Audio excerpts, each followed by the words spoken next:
Quasiment pro, quasiment pro. Maman, je suis quasiment pro. Ok. Salut à tous et bienvenue sur la chaîne Quasiment Pro. Aujourd'hui, on fait un petit retour sur le match qui a eu lieu hier en Allemagne, donc pour le championnat U18. C'était le Canada qui affrontait la Finlande. Malheureusement, le Canada s'est fait battre et menait le match quand même jusqu'à la toute fin et on réussit à l'échapper. Donc on va faire un petit retour, voir ce qui s'est passé, puis aussi je vous donne mes observations sur quelques joueurs qui sont admissibles au prochain repêchage. Bon, le match, qu'est-ce qui s'est passé? Ça a été une vraie partie de ping-pong en début de partie avec un but du Canada, Joachim Kemmel qui va égaliser, ensuite un autre but du Canada et Kemmel qui marque. Donc il y avait déjà deux buts en début de partie, donc c'était vraiment son début de match à lui, mais après ça, ça a été le tour à Bédard, en fait, qui a marqué deux buts, dont un superbe but en désavantage numérique, un jeu individuel incroyable pour battre le gardien dans la lucarne. Et après ça, ben c'est l'indiscipline dans le Canada qui s'est pris quatre pénalités, des mauvaises pénalités en fin de troisième période, et ça a mené au retour de la Finlande. Et après ça, sur un mauvais jeu, en prolongation, c'est Joachim Kemmel qui est parti en échappée et qui a marqué. Donc, l'indiscipline coule le Canada. Sans plus tarder, on va parler de quelques joueurs qui ont participé au match et qui ont eu un gros impact sur le résultat et ce qui est arrivé au Canada. Le premier joueur dont je veux parler, c'est Connor Bedard. C'est un super prospect. Je pense que c'est un des prospects les plus attendus, même le plus attendu dans le monde du hockey. Corner, il y a eu une super belle partie, en fait, un super beau tournoi jusqu'à présent. Je pense que c'était le meilleur joueur du tournoi. Et s'il s'était continué plus longtemps, il aurait terminé premier pointeur. Son but, en fait, quand son deuxième, il l'a fait en désavantage numérique. Il a pris la rondelle, il a fait une superbe montée, il a battu le défenseur. Il a réussi à prendre un tir voilé d'une qualité très rare, en fait, là, au-dessus de l'épaule du gardien de but. C'était magnifique. Donc le but, aucun problème avec ça, c'était vraiment une solide pièce de jeu. Mais le problème, c'est quand il a marqué, pour aller célébrer, au lieu de le faire avec ses coéquipiers près du gardien de but ou ce qu'il venait de marquer, il a fait le tour du but, il s'est rendu jusque devant le banc de la Finlande pour aller narguer l'adversaire. Quand j'ai vu ça, j'ai vraiment pas aimé ça sur le coup, hein. Puis j'ai repensé un peu au jeu de Corner Bedard, en fait, la façon qu'il célèbre ses buts depuis le début du tournoi. Il est un peu cocky pour vrai, là. Il nargue la foule, il va dire à la foule de star souvent. Il y a ce petit côté-là que j'aime un peu moins du style de joueur, mais ça reste que c'est un joueur tellement exceptionnel que il a le talent pour se le permettre. Mais souvent, hein, quand tu craches en l'air, ben, ça peut te retomber en pleine tronche. Et c'est exactement ce qui est arrivé à Corner pendant le match. Parce que j'ai vraiment eu l'impression que quand la Finlande a vu Corner célébrer comme ça, il me perdait 5-3 en troisième période, puis il y a un peu de résilience qui a comme embarqué. Puis là, on veut en plus que le Canada, ils se sont pris plein de pénalités, des mauvaises pénalités, donc les avantages numériques, puis éventuellement, ben, il a fini par rentrer la POC, là. Donc, ce qui est arrivé, en fait, c'est que dès qu'il y a eu le but de Corner Bedard, pac, les buts sont rentrés, puis après ça, ben, Joachim Kemmel, il a ramassé la POC en prolongation et est allé marquer le but victorieux, donc le Canada s'est fait éliminer. Donc, petit Corner Bedard, faut qu'il fasse peut-être attention à sa gestion de son talent, dans le sens qu'il faut pas qu'il se prenne trop pour quelqu'un d'autre, hein, parce qu'il pourrait pogner un mur à un moment donné, surtout quand il va arriver dans la Ligue nationale, qui est un circuit très très difficile. Donc Corner, très bon espoir, mais le deuxième joueur que je veux parler, c'est Joachim Kemmel, le joueur étoile de la Finlande. C'est un joueur qui est plus vieux que Corner Bedard de 1 an. Il est disponible pour le prochain repêchage. D'ailleurs, il a été placé assez haut dans le top 10 par beaucoup d'experts.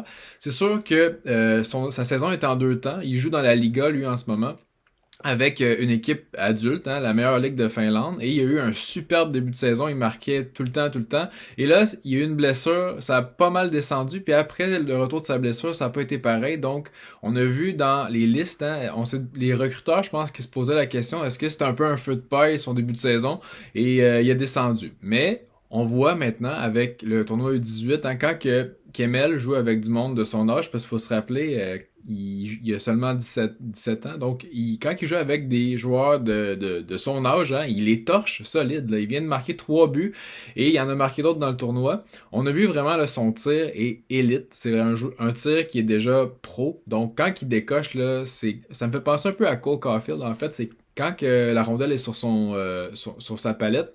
Il bouge pratiquement pas, il n'y a pas de dégaine. Ses poignets restent complètement immobiles. Et là, pac, à part, et c'est extrêmement puissant comme tir. Donc, je pense que juste ça, cette capacité-là, c'est très rare chez des joueurs, surtout à cet âge-là. Et je pense qu'une équipe de la Ligue nationale, c'est sûr qu'il va vouloir avoir ce joueur-là dans sa banque de prospects. Et mon feeling avec comment il joue récemment avec le U18, qui est une belle plateforme pour justement être vu par les équipes de la Ligue nationale, je pense qu'il va sortir dans le top 5, même je pense dans le top 4, dans le prochain repêchage. Donc Joachim Kemmel, c'est un espoir qui est en train de monter sur les listes. Très joueur que je veux discuter, hein, c'est Adam Fantilli, c'est un joueur du Canada, c'est un espoir, lui aussi disponible pour le repêchage 2023, donc le même que Corner Bedard, et il a de très bonnes chances d'être repêché dans le top 5 et même dans le top 3. C'est un espoir qui est quand même un late qu'on dit, donc né en octobre, il a 17 ans déjà, il est plus vieux que Corner Bedard, mais quand même ses statistiques en USHL sont vraiment solides et vraiment c'est un très bel espoir. On fait juste le regarder quand on regarde sa photo, ses mensurations, comment il a l'air d'un homme, hein. Il a l'air d'un gars de 25 ans et plus. Je connais du monde même de 30 ans et plus qui ont plus l'air TQ que lui. Donc, faut se rappeler qu'il a 17 ans. C'est vraiment un avantage pour lui dans son développement. Donc, vraiment, on le sent là, quand il prend la rondelle, sa force physique, là, il est dur à tasser. C'est un très bon prospect de hockey.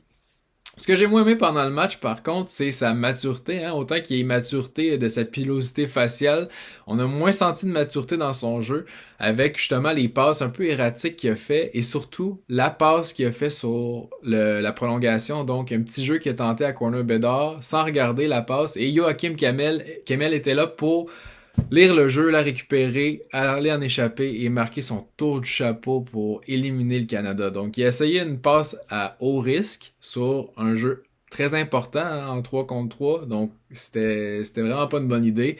Et ça a coûté le tournoi à son équipe. Donc, Adam Fantilli, très beau prospect, mais je pense qu'il faut qu'il travaille sur sa maturité très bientôt. Un autre espoir qui est ressorti du lot, selon moi, c'est un joueur de la Finlande. Il s'appelle Aron Kiviarju. C'est un espoir, lui aussi, pour le repêchage 2023. Hein. Donc, on voit déjà qu'il y a des tendances qui ressortent. Moi, j'ai l'impression que la QV 2023 va être très relevée. On voit déjà des joueurs qui sortent du lot. Puis ils sont plus jeunes, ils jouent avec des joueurs plus vieux. Donc, j'ai vraiment l'impression que 2023, ça va être un très très gros repêchage, même si le repêchage qui s'en vient cet été, il y a des joueurs quand même assez intéressants. Donc Aaron Kiviarju, il a eu 1 point par match dans le tournoi jusqu'à présent. Ce que j'ai aimé, c'est sa mobilité en fait. C'est pas un super gros défenseur, puis il est jeune, donc juste à 16 ans, mais je trouvais qu'il y avait du grit. Il était capable de partir avec la rondelle, traverser les zones, il faisait le bon jeu, vraiment un défenseur intéressant et très mobile. La mobilité, hein, c'est quelque chose qui est beaucoup en demande dans la nouvelle Ligue nationale. Donc, j'aimais beaucoup son potentiel. Et j'ai vraiment l'impression que c'est un joueur qu'on va parler pendant peut-être le top 10 dans 2 ans. Donc, Aaron Kiviarju, belle découverte au U18. En somme, le Canada qui est éliminé du tournoi U18, hein, qu'est-ce qui a fait qu'on a perdu ce match 6-5? Je pense que la première chose, c'est l'indiscipline. On a vu le Canada prendre beaucoup trop de pénalités, des mauvaises pénalités en troisième période et ça a donné des avantages numériques. En plus, le désavantage numérique du Canada est complètement atroce. Donc, ça a été le premier point, selon moi, qui les a coulés. Et la deuxième chose, c'est vraiment que j'ai remarqué que le Canada, à comparer de la Finlande, jouait pas en équipe. Il y avait trop de jeux individuels. Il y a des super joueurs comme Corner Bedard, Adam Fantilli, tout ça, qui font des pièces de jeu individuelles incroyables. Mais ça reste que pour gagner, c'est un sport d'équipe. La Finlande était une équipe sur la glace et ont gagné en équipe, ont été résilients. Alors, c'est ce qui les a menés vers les quarts de finale. Sur ce, j'espère que vous avez aimé la vidéo. Vous pouvez commenter si vous avez des commentaires, par exemple, sur les joueurs, si vous en voyez avec plus de potentiel, s'il y a des joueurs qui vous ont marqué pendant le match. Sinon, on se reparle bientôt. À la prochaine.